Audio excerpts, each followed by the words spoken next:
Bonjour, bonsoir, tout dépend de votre position sur la petite planète bleue. Je vous remercie d'être à cette nouvelle édition de la messe, la métaphysique écarlate du sexe et de la sexualité pour l'éveil.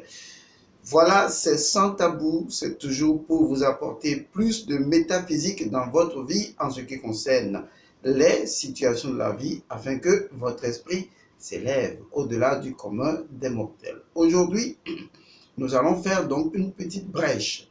Et, excusez-moi bien sûr, nous allons donc faire une petite brèche et cette petite brèche-là va concerner justement un sujet très piquant, très intéressant.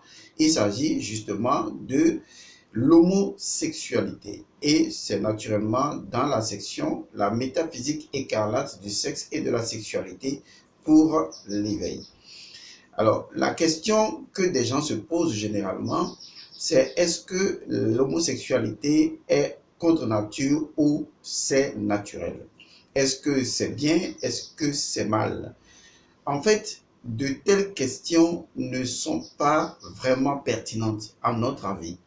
Parce qu'en réalité, en termes de questionologie, lorsque vous ne savez pas poser la bonne question, vous n'aurez pas la bonne réponse. Et souvent, les gens ne posent pas des questions, mais les gens posent des interrogations.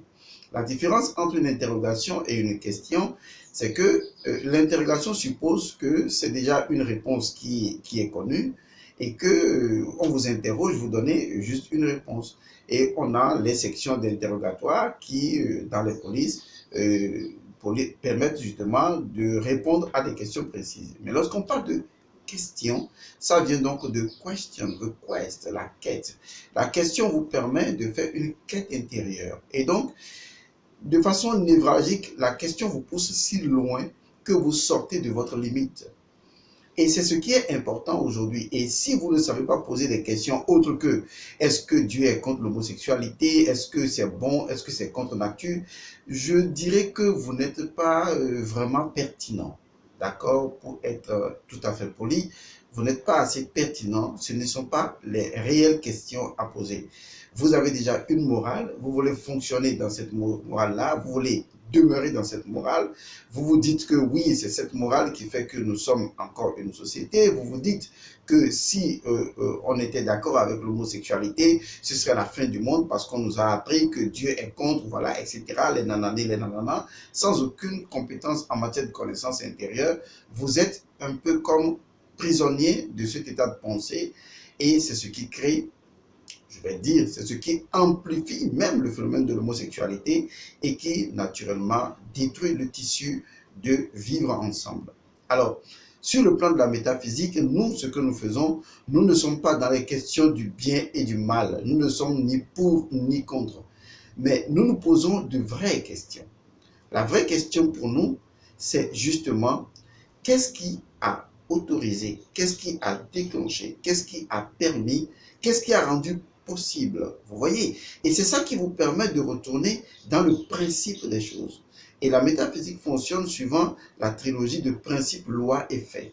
Donc tout phénomène, on doit en comprendre la loi, on doit remonter dans le principe pour savoir, dans ce principe qui est la chose sans laquelle la chose n'est pas la chose, la raison d'être même de la chose, nous pouvons naturellement déduire ou saisir cette donnée-là.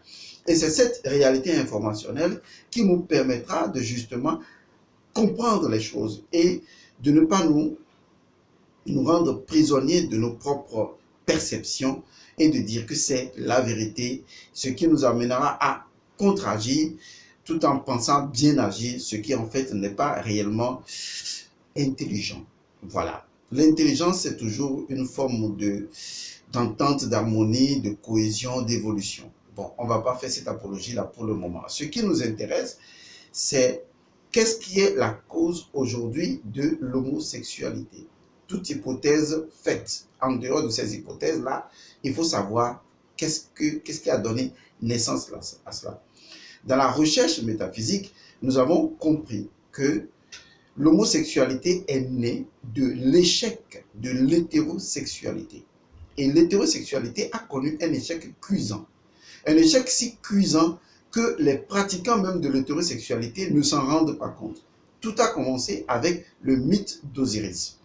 Vous savez que Osiris est un dieu qui a été démembré en 14 morceaux. Et donc, le 14e morceau, qui est donc l'organe pénien, n'a pas été retrouvé. Et il a fallu que Asset ou Isis puisse fabriquer avec du bois du sycomore ou avec le sycomore ou le figuier. Et vous savez, Jésus a parlé souvent du figuier dans ses paraboles. Le figuier représente l'initié.